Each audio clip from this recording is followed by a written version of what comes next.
አባቷ ዕውቅ የነጻነት ታጋይ የነበረና ገና በወጣትነት እድሜው በነፍሰ ገዳዮች ሕይወቱን የተነጠቀ ታላቅ ሰው ነው። የሀገሯ መንግስት የህዝብ ነጻነት እንዲያከብርና ልዩነቶችን በሰላማዊ መንገድና በውይይት መፍታትን አማራጭ እንዲጠቀም ፖለቲካዊ ትግል በማድረግ የምትታወቅ ሲሆን በዚህና በሌሎች ተግባራቷ የኖቤል ተሸላሚ ብትሆንም ይህ ያላስደሰተው የሀገሯ መንግስት ለሁለት አስርት ዓመታት የቁም እስር ወስኖባት ስለነበረ የኖቤል ሽልማቷን በቦታው ተገኝታ መቀበል አልቻለችም። ጠንካራዋ ሴት ግን በሀገሪቱ የተደረገ ህዝባዊ ምርጫን በፍጹም የበላይነት በማሸነፍ ሀገር መምራት ብትጀምርም የሀገሪቱ መከላከያ ሰራዊት ስልጣኑን በኃይል በመቀማት እሷን በሀገር ክደትና ህዝባዊ ነውጥ በመቀስቀስ ወንጀል ከሶ 33 ዓመት እስር ፈረደባት። The world used to see this woman as a symbol of peace and human rights.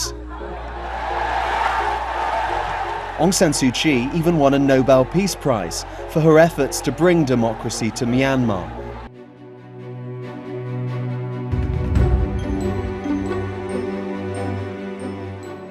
ወደ ቤተሰቦቻችን በዛሬው ተረካችን ዓለም ስለዘነጋትና የዲሞክራሲ ቀንድ ስለሆነችው የማይናማር ወይም የበርማ አውንግ ሳን ሱኪ አስገራሚ ስብዕና እናጋራችኋለን።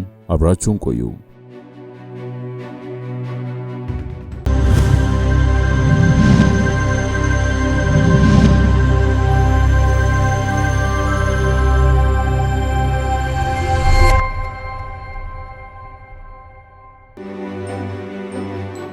አውንግ ሳን ሱኪ ይህች ለማይናማር ወይም ለበርማ ህዝብ ከ50 ዓመት የወታደራዊ አምባገነን አመራር በኋላ የተስፋ ጭላንጭል ፈንጥቃ እንደ ጤዛ ሳትቆይ ከፖለቲካው መድረክ በግፍ የተወገደች አውንግ የተወለደችው እንደ አውሮፓውያን አቆጣጠር በ1945 ሲሆን አባቷም ዕውቅ የነጻነት ታጋይ የነበረና ገና በወጣትነት እድሜው በነፍሰ ገዳዮች ሕይወቱን የተነጠቀ ታላቅ ሰው ነበር።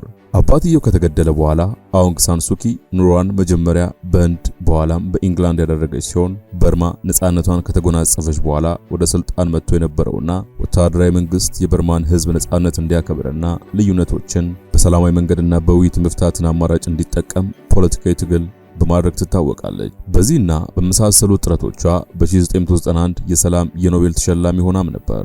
ለኖቤል ሽልማት ካበቋት ስራዎቿ ዋነኛዋ ግን ሊደርስባት የሚችለውን አደጋ ችላ በማለት በ1988 ወደ በርማ በመመለስ ከሌሎች ተመሳሳይ ሐሳብ ካላቸው አጋሮቿ ጋር በመሆን ብሔራዊ ሊግ ለዲሞክራሲ የሚል ፓርቲ በ1988 ማቋቋሟ ነበር።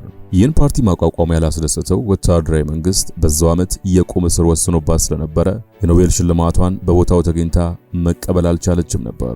ሳን ሱኪ ሁለት አስርት ዓመታት በቁም እስር ቤቷ ውስጥ ተዘግቶባት ከቆየች በኋላም 2011 ኖቬምበር ወር ላይ ከቁም እስር መለቀቋ ተሰማ። ይህም ብቻ አይደለም፣ ፓርላማ እንድትወዳደር ስለተፈቀደላትም ከ42 አባላቷ ጋር ፓርላማ ገብታ ነበር።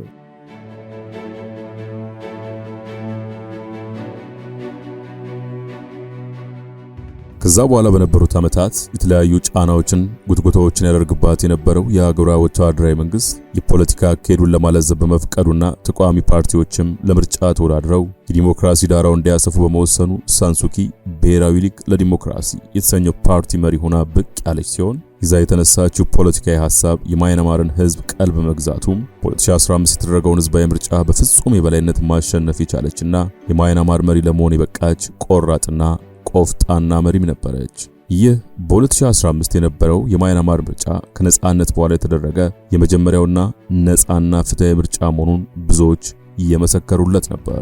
ምርጫውን ማሸነፏን ተከትሎ በ2016 የማይናማር መሪነትን ስልጣን በይፋ ለተረከበችው ሳን ሱኪ የስልጣን ሽግግሩ ያን ያህል አስቸጋሪ ነበረ ባይሆንም በሀገሪቱ ህገ መንግስት መሰረት ስልጣን ላይ ያለው መሪ ወይም ቻንስለር የአቅም ውስንነት የነበረበትና ከፍተኛው የፈጻሚነት ስልጣን የመከላከያው ነበር።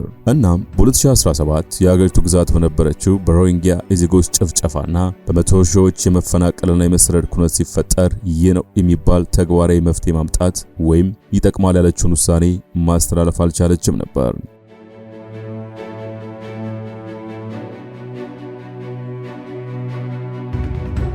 የሀገሪቱ ነባራዊ ሁኔታ የሚያውቁ ምዕራባዊ ሀገራትና ሚዲያዎችም ሆኑ የተባበሩት መንግስታት ድርጅት መግለጫዎቻቸውንና ዘገባዎቻቸውን በዚች እጇ ወደ ኋላ በታሰረ በህዝብ የተመረጠች መሪ ላይ አነጣጥረው ነበር።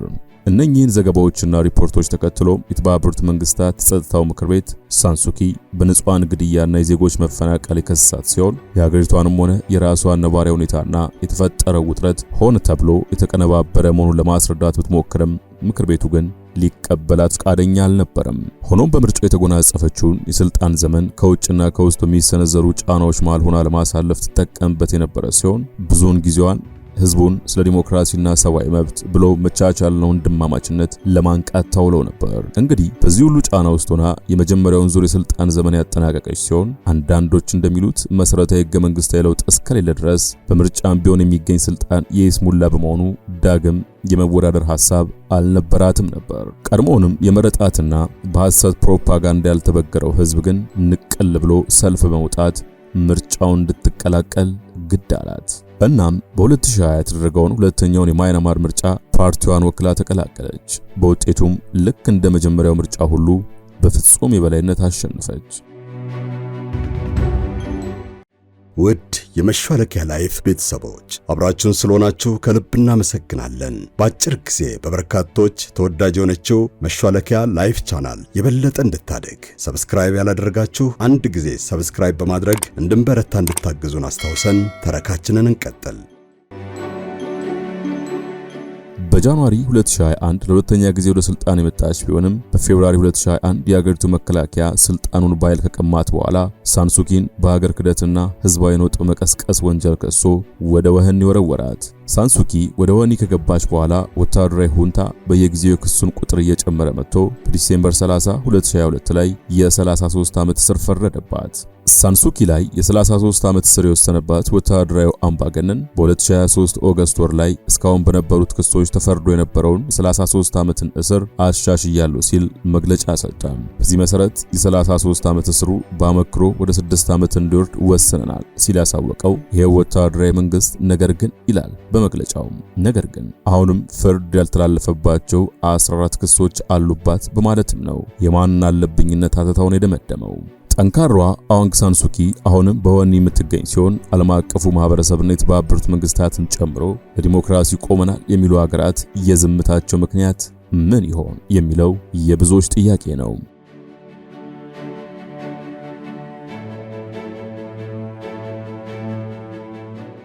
በወቅቱ የአሜሪካ መከላከያ ሚኒስትር የነበሩትን ራምስፊልድን ጨምሮ ብዙ የአውሮፓ ሀገራት መሪዎችና ባለስልጣናት እንደሚሉት ሀገሪቱ ከእንግሊዝ ቅኝ አገዛዝ ነፃ ከወጣች ከ1960 ጀምሮ ስልጣን ላይ የወጣው ወታደራዊ መንግስት የሚመራት በርማ እንደማይታወቁ የሚታወቁ ብዙ ነገሮች ያሉባት ሀገር ናት ሲሉ ይገልጿታል። ለዚህ እንደማጠናከር የሚወስዱት ሀገሪቱ ነፃ ምርጫ ለማካሄድ ወሰንኩ ያለችው በ2010 የነበረ ሲሆን የምርጫ ኮሚሽኑን ጨምሮ ሁሉም አስፈጻሚዎች በሁንታው የተሾሙ ሲሆን ለምርጫ ከሚወዳደሩት ፓርቲዎች መሃል የሳንሱኪ ፓርቲ እንዳይወዳደር ታግዶ የመንግስት ስሪት የነበረ ሌላ ፓርቲ እንዲያሸንፍ የተደረገበትን ሁኔታ ያስታውሳሉ። እንግዲህ ይህንን እንደገና ሌሎች እንግልቶችን ተቋቁማ ነበር ሳንሱኪ ከ5 ዓመት በኋላ ተወዳድራ ማሸነፍ የቻለችው። በርማ በተፈጥሮ ሀብቷ የበለጸገች ሀገር ስትሆን በእድገትና ስልጣኔ እጅግ ኋላ ቀር ከሚባሉት ውስጥ ትመደባለች። በዚህ ምክንያት የህዝብ ይሁንታ ግድ የማይሰጠው መንግስት ስልጣን ላይ እንዲቆይ የሚፈልጉና የግል ጥቅማቸውን በእነዚህ አምባገነኖች ማጋበስ የሚፈልጉ ተቋማትና ሀገራት እንዳሉ የብዙዎች ግምት ነው። ይህ የሀገር ብዝበዛ የሚያንገበግባቸው ደግሞ ፖለቲከኞች ብቻ አልነበሩም። ከመከላከያው አባላት መካከልም ተቃውሟቸውን በግልጽ ማሰማት የጀመሩም ነበሩ።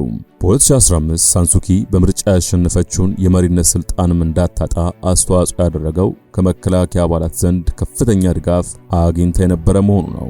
በእርግጥ ምርጫው ፍትሃዊና ነፃ እንዲሆን የተባበሩት መንግስታት ጸጥታው ምክር ቤትም አስተዋጽኦ ነበረው ይባላል። ነገር ግን የሀገሪቷን ነባራዊ ሁኔታ ቢገናዘብም በ2017 ሳንሱኪን በዘር ማጥፋት ወንጀል የከሰሳት ይሄው አካል አቋሙን በመቀየር በ2021 የተደረገው መፈንቅለ መንግስት በመቃወም የሀገሪቷ መሪ በፍጥነት እንድትለቀቅ ሲል መግለጫ አውጥቷል።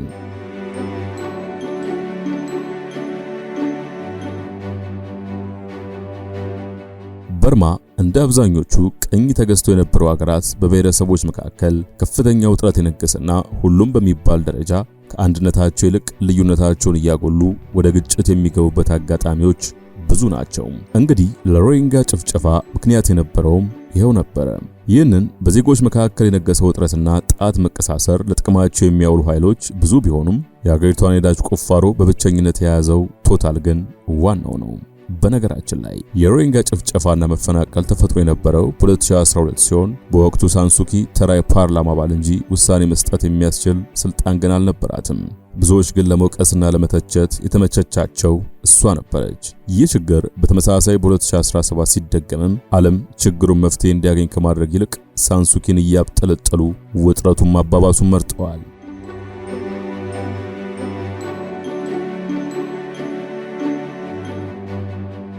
የሳንሱኪ አባት ለሀገሩ ብዙ ተጋድሎችን ያደረገ የጦር ጄኔራል የነበረ ሲሆን ይህ ነው የሚባል ጦርነት ባልነበረበት ሁኔታ በቅጥር ነፍሰ ገዳዮች ነበር የተገደለው። ይህን የሀገር ውለታውና አምባገነኑን ሁንታ እንኳን መርሳት ባለመቻሉ ነበር በ1988 ከወህኒ ይልቅ ሳንሱኪ በቤት ውስጥ እስር እንድትቀጣ የወሰነው።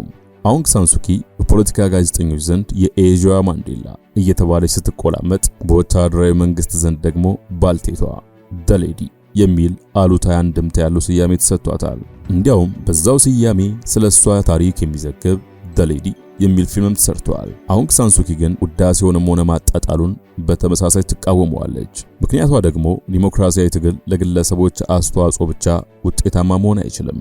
ከደጋፊዎቼና ከኔ በላይ ስቃይ የመቀበል ዕጣ የገጠማቸው አጋሮቼ ባያግዙኝ ኑሮ የትም መድረስ አይቻልም ነበር ትላለች። በተመሳሳይም ለሚፈጠሩት ችግሮች ስም ስላለው ብቻ አንድን ሰው ነጥሎ መውቀስና ማብጠልጠል ተገቢ አይደለም ትለናለች። የዲሞክራሲ ቀንዲሏ ደሌዲ የሚለው ፊልም አውንግ ሳንሱኪ በቤት ውስጥ እስረኝነት ከዓለም የተነጠለችባቸውን 20 ዓመታት በደህናው ጊዜ ከነበራት ሕይወቷ ጋር እያጣቀሰ በግፍ ስለተለዩት 2 ልጆቿና የማስታመም ዕድሉን እንኳን ሳታገኝ በሞት ስለተለያት ባሏ ጭምር ዘለግ ያለ የአውንግ ሳንሱኪ አሳዛኝ ዕጣ ፈንታ የሚተነትን ዘጋቢ ፊልም ነው። በዚህ አጋጣሚም ስለ ፍትህና እውነት ግድ የሚሰጠው ሁሉ ቢመለከተው ግብዣችን ነው።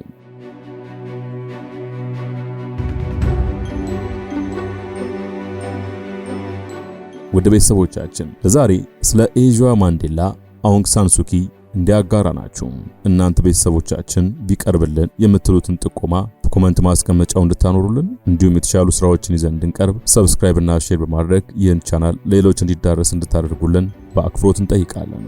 ሰላም ለሀገራችን።